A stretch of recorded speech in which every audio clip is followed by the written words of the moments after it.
నమస్తే అండి. YCP psycho factory, ఇది నేనంటున్న మాట కాదు, అక్షరాల నారా లోకేష్ గారు పోస్ట్ చేసినటువంటి పోస్ట్ అన్నమాట. అంటే ఈరోజు జగన్మోహన్ రెడ్డి గారు పర్యటన చేస్తే ఆ పర్యటనలో పట్టుకున్నటువంటి బ్యానర్స్ చూస్తే కనుక వీళ్ళ మానసిక పరిస్థితి, వీళ్ళ మానసిక చపలత్వం ఏ స్థాయిలో ఉందో కూడా క్లారిటీ వచ్చినటువంటి పరిస్థితి.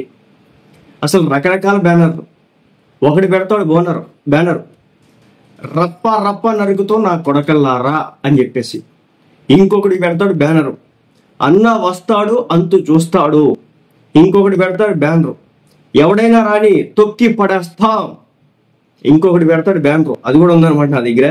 అద్భుతం. 2029లో వైసీపీ వచ్చిన వెంటనే గంగమ్మ తల్లి జాతరలో వేట తలను నరికినట్టు రప్ప రప్ప నరుకుతాం ఒక్కొక్కడిని అని చెప్పేసి ఇంకొకటి పట్టుకుంటాడు బ్యానరు. మరి దీన్ని ఏమనాలా?